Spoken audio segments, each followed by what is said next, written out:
नाभि चक्र के बाद में आप देखें कि ऊपर में हृदय चक्र है, जिसे कि हम अनहत चक्र भी कहते हैं, और लोग कहते हैं कि यहाँ पर जो स्पंदन होता है ऊर्जा का वो अनहत है, माने एक ही सुनाई देता है। लेकिन ये चक्र जो है ये हमारे शरीर में जो स्टर्नम हड्डी है इसके नीचे में है, और ये साक्षात जगदम्बा का चक्र है जहां मां स्वरूप आप है। इस स्टर्नम की हड्डी में डॉक्टर लोग जानते हैं कि एंटीबॉडीज बनती हैं 12 साल की उम्र तक, जो कि बाद में सारे शरीर में फैल जाती हैं, और जो कोई बीमारी आपके ऊपर आती है या कोई तकलीफ होती है तो ये एंटीबॉडी उससे लड़ती है। ये वास्तव में सहयोग के हिसाब से गण है जो कि मां सारे शरीर में फैला देती है। पर जब भी कभी मनुष्य को भय लगता है या उसको कोई मानसिक तकलीफ हो जाती है या कोई मानसिक पीड़ा हो जाती है, तब ये चक्र जो है ये उसका संदेशा स्टर्नम को दे देता है, और यहाँ स्टर्नम हिलने लग जाता है, और उससे ही सारा संदेश इन एंटीबॉडीज को चला जाता है और वो सुसज्ज हो जाते हैं। अब जैसे ब्रेस्ट कैंसर की बीमारी बहुत कॉमन है, इसलिए औरतों को होती है कि उनका मातृत्व जो है वो धोखे में है। एक आदमी है वो बीवी की परवाह नहीं करता और इधर उधर आवारा टाइप का है, इधर उधर घूमता है, दूसरी औरतों के पीछे लगा हुआ है। ऐसी औरतों को एक तरह से अपने मातृत्व पे ये लगता है कि मैं माँ हो गई हूँ और मेरे मातृत्व की इन्होंने इज्जत नहीं की, तो उसका जब मातृत्व हिलता है तो उसे ब्रेस्ट कैंसर हो सकता है। अमेरिका में बीमारी बहुत ज्यादा है, हालांकि वो लोग कहते हैं कि हम तो स्वतंत्र है, चाहे जिस आदमी के साथ रहे, इस औरत के साथ रहे, लेकिन इस तरह की चीज बड़ी दुखदायी होती है, बहुत दुख देती है, और वो दुख जो है कैंसर के रूप में प्रकटित होती है। इसके अलावा भी बहुत सी बीमारियां इस चक्र के खराब होने से होती है, पर विशेष करके इससे उससे होती है कि जिससे हमारे अंदर एक तरह से मानसिक भय आ जाता है, किसी भी चीज से हम भयभीत हो जाते हैं। तो हो सकता है कि किसी के माँ बाप बड़े जबरदस्त हो, या किसी का बचपन बहुत खराब बीत जाए, या किसी तरह से उसे परेशानी में रहना पड़े, या कोई भी उस पर आघात आ जाए, एकदम वो स्कूल में खराब हो जाए उसकी हालत, या उसके इम्तिहान में वो फेल हो जाए, कोई ना कोई ऐसा आघात उस पर आने से ही ये चक्र पकड़ जाता है। और मानसिक स्थिति को ठीक करने के लिए ये चक्र जो है इसको ठीक करना पड़ता है कि जानना चाहिए कि आपकी माँ जगदम्बा है, वो इतनी शक्तिशाली नहीं है, आपको क्या हो सकता, लेकिन ये कहने से नहीं होगा। जब तक कुंडलिनी जगदम्बा वहां नहीं जाती है और जब तक उसको प्लावित नहीं करती है, मनुष्य ठीक नहीं होता। आजकल तो बहुत से बच्चे और बहुत से लोग ऐसे हैं जो डिप्रेशन में चले जाते हैं। ये डिप्रेशन इसी चक्र के पकड़ से आता है। इसको ठीक करना भी बहुत आसान है, सरल है, सहज है, सिर्फ ये कि कुंडलिनी का जागरण होना चाहिए। उसके बाद का जो चक्र है विशुद्धि का चक्र है, ये बहुत ही महत्वपूर्ण है, क्योंकि इसकी 16 पंखुड़ियां हैं, और ये सारे आंख, नाक, मुंह, जीभ सब जो कुछ भी है उसको चालित करती है, कंठ को भी चालित करती है। इस चक्र को बहुत से लोग इसलिए भी खराब कर देते हैं, जैसे स्मोकिंग से या ज्यादा बोलने से, कोई लोग कम बोलने से, मौन रहने से, ऐसे अनेक चीजों से चक्र खराब हो जाता है। और सबसे ज्यादा ये मंत्र बोलने से, गलत मंत्र बोलने से बहुत ज्यादा ये खराब हो जाता है। उसकी वजह से लेफ्ट साइड जब पकड़ जाती है तो यहाँ का ये आप जब ये सोचते हैं कि मैं बहुत दोषी हूँ, मैंने गलती की, मैंने वो गलती की, तब ये चक्र पकड़ते हैं। जब ये चक्र आप पकड़ते हैं तो इससे अंजाइना की बीमारी हो सकती है आपको, और भी अनेक बीमारियां हैं जो कि इस चक्र से, जैसे स्पॉन्डिलाइटिस वगैरह इस चक्र से। राइट साइड के चक्र से आपको जुकाम हमेशा रहेगा, आपको तकलीफ रहेगी, आपका आवाज जो है वो बुढ़ाई जाएगा जल्दी, और बोलते वक्त में आप ठीक से बोल नहीं पाएंगे। कोई लोग तो एकदम कुछ दिनों बाद एकदम मौन ही ले लेते हैं, इतना ज्यादा ये चक्र खराब हो जाता है। लेकिन इसके आगे की दिशा ये है कि अगर आप एक ही मंत्र को बहुत बोलते रहे, जैसे हरे रामा हरे कृष्णा, इन लोगों को यहाँ का थ्रोट का कैंसर हो जाता है। इस तरह के मंत्र बोलने से थ्रोट का कैंसर हो जाता है, और फिर उसकी जो आगे चीज बढ़ती है तो वो फिर हो सकता है कि सारे शरीर में फैल जाए। पहले उस चक्र पे ही गति करती है कैंसर की, और उसके बाद में दूसरे चक्रों में भी ये उतर सकता है। अब ये विशुद्धि चक्र जो है ये वैसे तो बहुत जरूरी है, क्योंकि इसी से हमारे हाथों का संबंध है, और इन्हीं हाथों में आप इसका एहसास करते हैं कि हमारे चारों तरफ परम चैतन्य फैला हुआ, इसका आप एहसास कर सकते हैं, इसको जान सकते हैं। लेकिन जब ये विशुद्धि चक्र आपका खराब होता है तो हालांकि आप कहते हैं माँ हमको तो बड़ा अच्छा लगा, हम बहुत रिलैक्स्ड हो गए, आराम मिला, ये हाथ में नहीं महसूस होता। इसकी वजह ये कि ये आपका चक्र खराब है। इसका मतलब ये नहीं कि आप उसकी वजह से और भी गिल्टी फील करें और भी बुरा समझें, इसका मतलब ये कि उसे ठीक कर लेना चाहिए।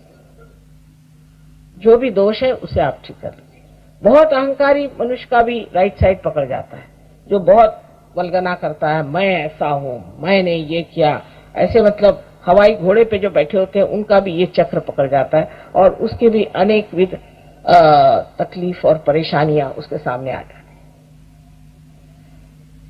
इस चक्र के बाद आज्ञा चक्र है, ये भी बड़ा महत्वपूर्ण है, और खासकर दिल्ली वालों के लिए, क्योंकि यहाँ लोग सोचते बहुत है, सोचते ही रहते, पता नहीं क्या सोचते, पागल जैसे सोचते रहते हैं। अब उस सोचने से ये चक्र बहुत चलने लग जाता है। इस चक्र में यही सोचा जाता है ज्यादातर, इसने मुझे ये कहा मैं इसको ऐसा ठीक कर दूंगा, उसने मुझे ये करा मैं उसको ठीक कर दूंगा। अरे भाई, मनुष्य का तो ये स्वभाव ही है कि किसी की तारीफ न करो, किसी की तारीफ। मुझे भी लोग गालियां बकते, आपको आश्चर्य होगा कि मुझे भी गाली बकने वाले दुनिया में लोग हैं। तो जिसकी आदत पड़ गई गाली बकने की, वो तो हर एक चीज को गाली बकेगा, और अगर उसको कुछ नहीं मिला तो एक लैंप पोस्ट को भी जाके गाली बक देगा।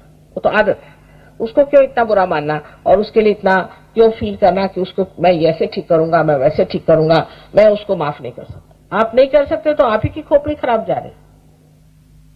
तो ये जो चक्र है ये बहुत महत्वपूर्ण है, क्योंकि जब ये जागृत हो जाता है तो हमारे अंदर बसा हुआ ईगो और सुपर ईगो, इस तरह की जो दो चीजें हैं, माने मन और अहंकार, ये दोनों ही चीजें अंदर से एकदम खिंच आती, जिससे कि आपके कर्म जिसे कहते हैं, आपके कुसंस्कार सब खिंच आने से, और ये ब्रह्मरंध्र जो है खुल जाता है। उसके ऊपर जो गोल सी जगह बनी हुई है, इसी को लिम्बिक एरिया कहते हैं। ये लिम्बिक एरिया है जो खुली हुई जगह है, और ये बहुत महत्वपूर्ण है।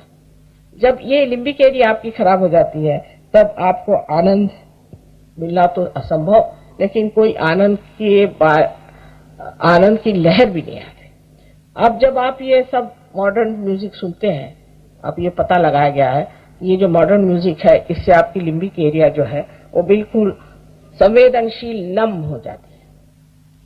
तो पहले तो शुरुआत में जो ये म्यूजिक शुरू हुआ था तो सर्वसाधारण तरीके से सुन सकता था आदमी। अब तो ऐसा है कि आपके कान फट जाएं और ऐसा लगता है कि सर फट जाएगा। इस तरह का जबरदस्त म्यूजिक जब तक नहीं होगा तब तक समझ में नहीं आ सकता। और पहले जमाने का जो क्लासिकल इनका म्यूजिक था वो तो अब लोग सुनते ही नहीं, क्योंकि उनकी समझ ही नहीं आता है, उससे कोई संवेदन नहीं होता। और अपना जो क्लासिकल म्यूजिक है जो कि बहुत ही संवेदनशील है, उसके लिए तो संवेदना ही नहीं रही तो उनको क्या समझ में आए। फिर इसके बाद में आप ड्रग्स लें, शराब लें या कोई इस तरह की नशीली चीजें लें। ड्रग्स से तो ये जो चीज है एकदम ही नम हो जाती है, उसमें कोई भी चीज महसूस ही नहीं हो सकती।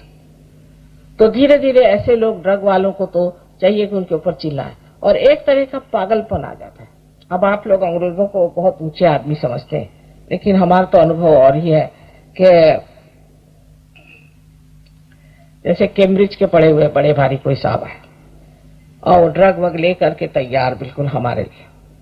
तो उनसे पूछा भाई आपका क्या नाम? आपने पूछा मेरा क्या नाम? हाँ मैंने पूछा आपका क्या नाम? आपने क्या पूछा कि मेरा क्या नाम है? मैंने कहा जी जनाब आपका नाम क्या है? अच्छा तो मेरा नाम क्या है? अब सोच रहे हैं, उनको अपना नाम भी याद नहीं। मैंने कहा माफ करिए, फिर से कैम्ब्रिज में चले गए।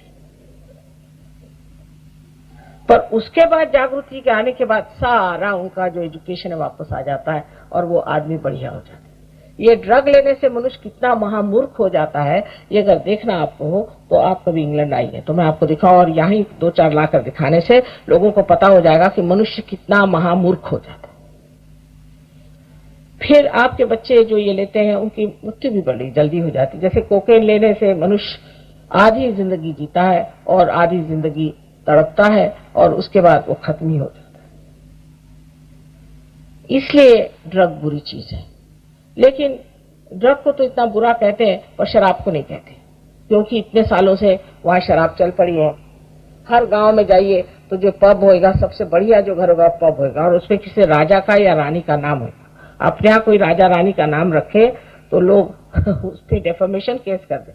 पर इस तरह की वहां पे चीज चल पड़ी थी, उसकी वजह से शराब और ड्रग्स से इन देशों का सर्वनाश हुआ जा रहा। और फिर अपनी स्वतंत्रता में इन्होंने कोई भी बंधन न रखने से इनका ऐसा ही सर्वनाश हो जा रहा है। अब आपको उस रास्ते पे जाना है या परमात्मा के रास्ते पे जाना है, या आप समझ लीजिए, पहले सोच लीजिए कि ये लोग कहाँ जा रहे हैं और हमें कहाँ जाना है। ये अगर गड्ढे में गिर रहे हैं तो आपको भी गड्ढे में गिरना है तो गिर जाइए।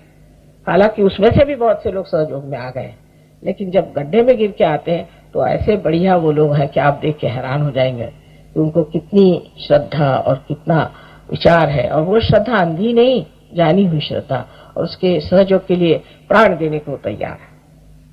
तो इसी प्रकार जब आप ऊपर देखते हैं तो सबसे आखिरी जो चक्र है उसे सहस्त्रार कहते हैं।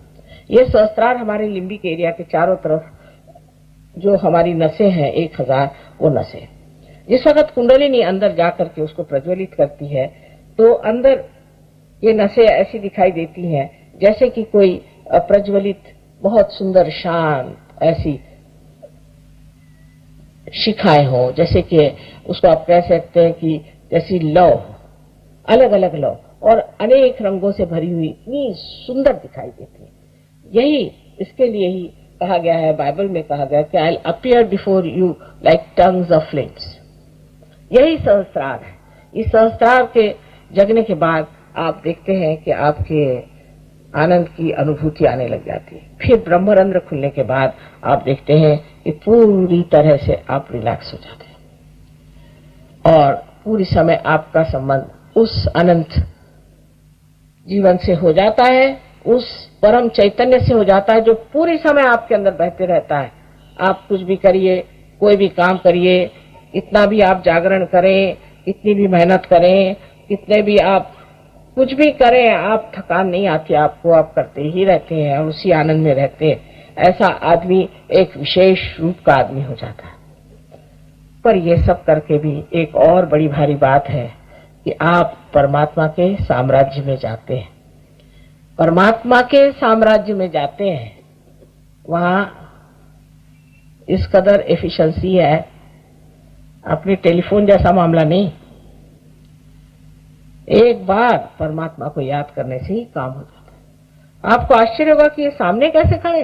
अरे भाई, मैं तो सोच रहा था इनको कहां से ढूंढ के लाऊं, ये तो सामने खड़े। कोई चीज आपको चाहिए, वो सामने आके खड़ी हो जाए। ऐसे प्रश्न जो है छूटते ही जाते हैं, छूटते ही जाते हैं, और आपको लगता है कि क्या मैं तो कुछ कर ही नहीं रहा हूं। हमारे यहाँ ऐसे भी बच्चे आए हैं कि जो क्लास में बिल्कुल फेल होते थे और उनके माँ बाप लेके आए, आज वो फर्स्ट आ रहे हैं, उनको स्कॉलरशिप मिल रही है। जो कोई आपको स्कॉलरशिप वाला मिलेगा अधिकतर वो सहयोगी होगा, सारे इम्तिहानों में फर्स्ट आ रहे हैं। भाई हुआ कैसे पता नहीं। अभी एक लड़का 25 साल में चार्टर्ड अकाउंटेंट हो गया। मैंने कहा कैसे हुआ? कहले सहयोग। तो हुआ कैसे तुम? भाई 25 साल में तो कोई होता ही नहीं। वो कहले पता नहीं माँ, मैं कैसे होगा मुझे पता ही नहीं, मैं हो गया चार्टर्ड अकाउंटेंट। इस प्रकार इसके इतने डायमेंशंस है, इतने आयाम है, इतने आशीर्वाद है कि उस आशीर्वाद को पहली मर्तबा आप जानते हैं कि ये आशीर्वाद है। हर तरह के प्रश्न आपके जो है वो डूब जाते हैं कहीं, और आप अपने मस्ती में रहते हैं, आनंद में रहते हैं। आशा है आज भी आप सब लोग इसे प्राप्त करेंगे और उसे पूरी तरह से जोड़ लेंगे।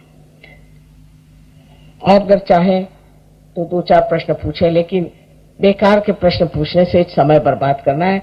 हमारे तो व्यवस्थापक कहते हैं मां प्रश्न पूछने को कहो ही नहीं, क्योंकि सब लोग ऐसे बेकार जो होते हैं वही प्रश्न करते हैं और उनको कुछ मालूमात ही नहीं होता। तो कोई ऐसा प्रश्न हो जो आपको पूछना हो तो पूछ ले, और नहीं तो आपने आज कोई भी प्रश्न मुझे लिख करके दिया नहीं। मैंने कहा था कि आप मुझे लिख करके प्रश्न दे तो मैं वो जवाब दे दूंगी, तो आज कोई भी प्रश्न दिया, इसका मतलब आपको कोई प्रश्न है ही नहीं। और अगर हो तो पूछ लीजिए, एक आध प्रश्न पूछ लीजिए।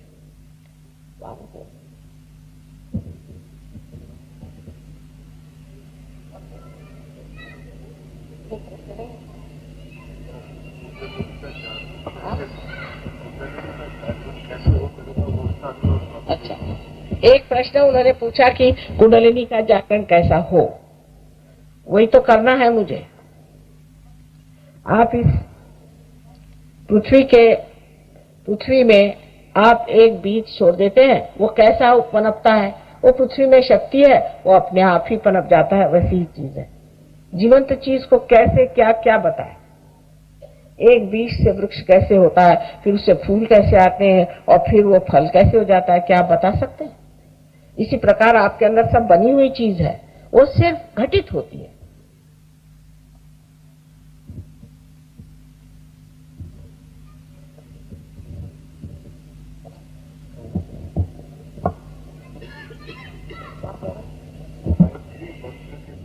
अब गायत्री मंत्र जो है वो उन लोगों को कहना चाहिए, कल मैं इस पर बताऊंगी विशद रूप से, जो कि लेफ्ट साइडेड है, माने जो बिंधे हैं, जो डरते हैं हमेशा, जिनसे कुछ काम नहीं होता, जो हमेशा दूसरों से भयभीत रहते हैं, ऐसे लोगों को गायत्री मंत्र कहना चाहिए। पर जो पहले ही घोड़े पर सवार हैं, ऐसे लोगों को गायत्री मंत्र नहीं कहना चाहिए, क्योंकि ये राइट साइडेड मंत्र है। इससे आपकी और राइट साइड बढ़ जाएगी। अगर कोई आदमी राइट साइडेड है, माने हमेशा फ्यूचर की बात करता है, प्लान करता है, ये करता है, वो करता है, और ऊपर से गायत्री मंत्र भी गए, तो हार्ट अटैक आ सकता है। क्योंकि गायत्री मंत्र वैसे भी रियलाइजेशन से पहले तो कोई मंत्र कहना ही नहीं चाहिए, पहली बात, और रियलाइजेशन के बाद भी आपको देखना चाहिए, तारतम्य उसका होना चाहिए कि कौन सी आपकी साइड है, आप लेफ्ट साइडेड है या राइट साइडेड है। लेकिन गायत्री मंत्र में जो बात कही गई है उसका कुंडलिनी से क्या संबंध है, वो मैं अभी बता दूं आपको। हालांकि ये लेफ्ट राइट साइड की सारी शक्ति है, क्योंकि ये मटीरियल यानी जो जड़ वस्तु है, और उससे भी आकाश तत्व आदि अनेक तत्वों से संबंधित है। अब हमारे शरीर में जो यहाँ पर आप देख सकते हैं कि जो कुंडलिनी है और जो पहला चक्र है जिसे कि हम मूलाधार कहते हैं, मूलाधार चक्र, और दूसरा मूलाधार, पहले चक्र है और फिर मूलाधार। मूलाधार माने जिसमें मूल रखा हुआ है, वो है सेक्रम्बो। ये दोनों पृथ्वी तत्व से बना है, तो भू से शुरुआत हुई, फिर उसके बाद में भूर्व। स्वादिष्ठान चक्र जो है अंतरिक्ष में फिरता है, इसलिए भूर्व से बना। ये उसके इसेंसेस है, भूर्व स्वाहा। स्वाहा माने इसेंस है नाभि चक्र का, जहां पर के सब चीज जो है वो डाइजेस्ट हो जाती है, सब कंज्यूम हो जाती है, ये नाभि चक्र। भूर्व स्वाहा। अब यहाँ पर जब आता है तो मन, यशोदा मन, यहाँ मन है। मन माने अभी आपको जैसे मैंने बताया कि ये मन का चक्र है, कि मनुष्य का मन जो है वो इससे प्रज्वलित होता है। अगर कोई मनुष्य मिंधा हो, उसकी हालत खराब हो, तो उसके अंदर ताकत आ जाती है, उसके अंदर प्रोत्साहन आ जाता है, मन। फिर ये जन, क्योंकि ये कलेक्टिव का जन, इससे हम जन को देते हैं, हाथ से हम देते हैं, हाथ मिलाते हैं, नमस्कार करते हैं। जो भी हमारा संपर्क शारीरिक होता है वो इस चक्र से होता है। हम बोलते हैं, भाषण करते हैं, किसी से वार्तालाप करते हैं, इस चक्र से होता है, इसलिए ये जन। और फिर ये तप है। आज्ञा चक्र जो है ईसा मसीह का है, उसने तप किया था, वो तपस्विता हमारे अंदर है, वो तप है, ये तप है। और फिर सत्य आपको सहस्त्रार पे मिलता है। इस प्रकार 7 चक्रों का जो इसेंसेस है वही आपको गायत्री मंत्र में है। लेकिन उसके कहने से आपको पहले जानना चाहिए कि आप कौन सा मंत्र को किस वजह से इस्तेमाल कर रहे हैं। इस सब चीजों को समझ लेना चाहिए। उसको आप सहयोग में कोई मंत्र वगैरह कहने की भी जरूरत नहीं होता, तो कुंडलिनी खड़ाक से ऊपर चली जाती। पर ये जो बताया गया, जब लोग जानते नहीं थे तो मंत्र उच्चार करके लोगों को वो ट्रांस में डाल देते थे, उनको भुलावे में डाल देते थे, और उनको एक तरह से कुछ क्या कहना चाहिए कि अभिभूत कर लेते थे। जैसे एक साहब हैं, उनसे हमने पूछा, भाई तुम्हें कौन सा मंत्र दिया गया? तो कह ले उन्होंने तो कहा हमारे गुरुजी ने बताना नहीं। कितने रुपए दिए? कह ले 300 पाउंड्स दिए एक मंत्र के। कौन सा मंत्र दिया भाई? नहीं वो बताने का नहीं, बड़ी मुश्किल से बताया। तो एक साहब बताते हैं इंगा, एक बताता है पिंगा, और तीसरा बताता है ठिंगा। और कोई हिंदुस्तानी को बताए तो वो समझ जाए। अब आप राम का मंत्र दिया, राम का मंत्र दिया सो राइट हार्ट, राम का मंत्र दे दिया आपको, किस लिए दिया? आपको क्या अस्थमा की बीमारी है जिसलिए दिया? किस लिए आपको मंत्र दिया है? ये नहीं, ऐसे ही उन्होंने राम दिया, मैं राम राम करता हूँ, हो गई बीमारी अस्थमा की, क्योंकि आप राम राम राम राम कर रहे हो। राम चंद्र जी के आपके नौकर है, अवतरण है वो, उनका नाम लेते वक्त जरा गर्दन झुका करके भी नाम ले लिया, हो जाता है अगर आप पार हैं तो। अगर आप पार नहीं तो आपको कोई अधिकार ही नहीं, आपको साम्राज्य में नहीं। समझ लीजिए आप इंग्लैंड के रहने वाले नहीं है और आप वहां की क्वीन को जाके कहे कि साहब देखो मुझे राशन नहीं मिलता इंडिया में, तो कहेगी भैया मुझसे क्या कह रहे हो, तुम जाके अपनी गवर्नमेंट से कहो। ऐसी बात है कि जब आप उसके गवर्नमेंट में नहीं आए भगवान के, तो आप उससे मांग क्या रहे हैं? आप पहले उसके गवर्नमेंट में तो आओ, उसके आप नागरिक बनो, उसके सिटीजन बनो, फिर आप जो चाहे सो। इतना तर्क शुद्ध लॉजिकल, इतना लॉजिकल है सारा कुछ, और इतना साइंटिफिक है, इतना साइंटिफिक है कि डॉक्टर लोग भी हैरान होते हैं। अभी ये हमारे यहाँ पे 3 डॉक्टर लोग एमडी कर रहे हैं, एक ने तो कर लिया सहयोग लेकर। इतनी आश्चर्यजनक चीज है, लेकिन हम लोगों को कुछ मालूम नहीं, इसलिए लोग तंत्र लगाते हैं, मंत्र लगाते हैं, दुनिया भर की चीजें करते हैं और उसका इतना रुपया पैसा लेते हैं। हमें ये मंत्र दिया, अरे मंत्र देने के लिए गुरु काहे को चाहिए? कोई गधा भी दे सकता है। जब आपको पता ही नहीं कि क्या मंत्र देना चाहिए, आप क्यों मंत्र दे रहे हैं? जैसे कि जब तक आपकी मोटर ही नहीं शुरू हुई और आप अभी वहीं खड़े हुए हैं और आप ये बोल रहे हैं कि जहाँ बीच में जहाँ रुकावट आने वाली है उसी का आप इंतजाम कर रहे हैं, तो लोग कहेंगे भाई वहां जाओ तो सही, जहाँ रुकावट नहीं वहीं खड़े हो, गोल गोल घूम रहे हो, फायदा क्या? तो हर चीज एक बड़ी शास्त्रीय है, और ये सबसे बड़ी बात, ये हमारा धरोहर है, ये हमारा हेरिटेज है, हिंदुस्तानी लोगों का ये हेरिटेज है, ये भारतीय संस्कृति का देन है हमारे पास। इसको हम नहीं प्राप्त करेंगे तो कौन करेगा? आप इन लोगों को देखिए जो विदेश से आ रहे हैं, ऐसा गाते हैं कि आप हैरान हो जाइएगा। जो मराठी भाषा कितनी कठिन भाषा है, उस भाषा में वो लोग गाने गाते हैं, ऐसे गाने कि आप हैरान हो जाएगा कि इन्होंने कैसे कहा। जिनको हमारे स्वर नहीं मालूम, जिनको गणपति का ग नहीं मालूम, सर्वधर्मों का साथ सहयोग में आपको मिलेगा, और सर्वधर्म कितने सत्य हैं वो भी आपको मालूम। इस तरह से कह रहे हैं कि हम सब भाई भाई से कुछ नहीं होता है, लेकिन इसमें हम लोग असली भाई भाई हो जाते हैं, इसमें असली रिश्ता जुट जाता है। ऐसा रिश्ता जुटता है, मैं देखते रहती हूँ कि आपस की जो दोस्ती इन लोगों की है, कि विलायत के ये जो अंग्रेज जो पहले अपने बहुत समझते थे, आते हैं वहां से कुर्ता पजामा पहन करके, और पहले तो अपनी भूमि की थोड़ी सी चरण धूली अपने सर में लेते, कहते ये योग भूमि। और जब अपने देहातों में जाते हैं तो ऐसे गले लगाते हैं सबको कि जैसे पता नहीं कहाँ के मित्र मिल गए, पर वही वहां के जो रहने वाले अंग्रेज हैं उनसे भागते हैं। इसके वर्णन बहुत सुंदर ज्ञानेश्वर जी ने किए हैं, किसी वक्त मौका होगा तो आपको सुनाया जाएगा, बहुत ही सुंदर उसका वर्णन कि ये क्या होने वाला है, क्या दुनिया में होने वाली है बात, कैसे लोग होने वाले हैं। और इसकी शुरुआत तो हो ही गई है, आशा है आप लोग भी इसमें गहनता से उतरेंगे। ये नहीं कि आज मेरा भाषण सुना, कल उनका सुन गया, परसों उनका सुन गए, तो इस तरह से तो चलने नहीं वाला। जिस जगह थोड़ा सा भी पानी मिलता है वहीं कुआं खोदना चाहिए, ये नहीं कि 10 जगह छेद करते फिरो। आपको कोई पैसा देना नहीं है, कुछ नहीं, सिर्फ थोड़ा समय जरूर देना होगा अपने लिए, और उसमें से आप प्राप्त कर सकते हैं, आपकी जो शक्ति उसे आप पा सकते हैं। हो गया, और तो नहीं हुआ।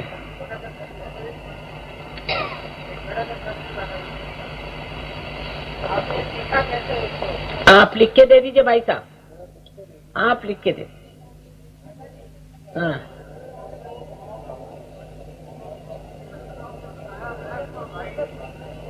वो कल बताऊंगी ना, कल की बात, कल के लिए भी कुछ छोड़ देना चाहिए।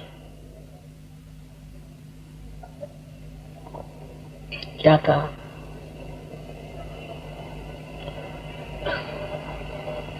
लिखे मूसा पड़े ईसा, वो तो हाल नहीं। पत्थरों से रोग होने की बात हानि नहीं, आगे नहीं कर सकते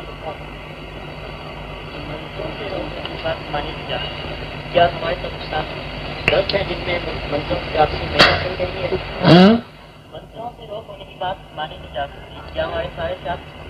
नहीं, बिल्कुल नहीं। आपके शास्त्र बहुत सही है, लेकिन एक इस पे बड़ा सुंदर संस्कृत में श्लोक है कि अमंत्रम अक्षरम नास्ति, नास्ति मूलम अनौषधम, अयोग्य पुरुषो नास्ति, योजक तत्र दुर्लभा। कोई भी ऐसा अक्षर नहीं है जिसमें मंत्र नहीं, कोई भी ऐसा मूल नहीं है जिसमें औषधि नहीं, और कोई भी पुरुष अयोग्य नहीं है, लेकिन उसकी योजना करने वाला चाहिए। जो सो पागल खाने से निकल के आकर आपको मंत्र दे रहा है, कोई जेल खाने से छूट करके आके आपको मंत्र दे रहा है, उनको अधिकार नहीं, अनधिकार चेष्टा है। समझे ना, अनधिकार चेष्टा नहीं कर सकते। हम तो कोई भी शास्त्र को बुरा नहीं कहते, लेकिन जो लोग इस तरह से शास्त्र को इस्तेमाल करते हैं और अपने ऊपर इसकी जिम्मेदारी ले लेते हैं कि हम दूसरों को मंत्र दे रहे हैं। काशाय वस्त्र पहन लिया, हो गए बड़े साधु बाबा। अगर कोई साधु बाबा है तो कहा हुआ है कि साहिब मिली है सो ही सदगुरु।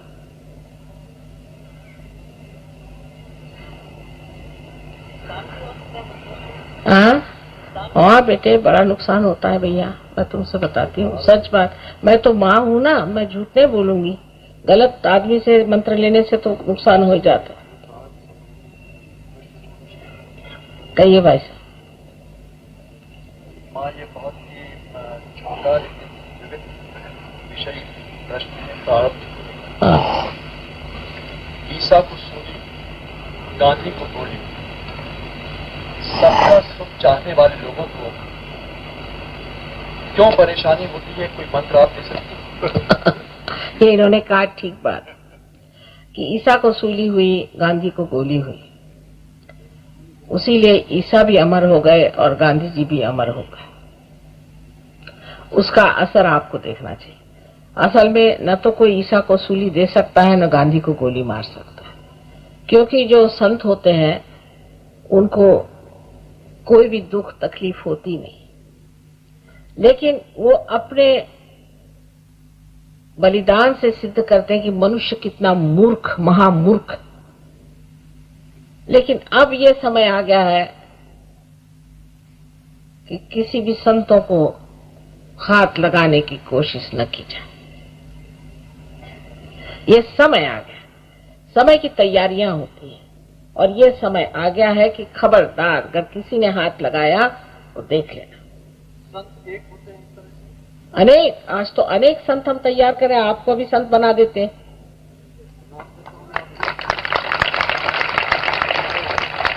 पहले कम होते थे,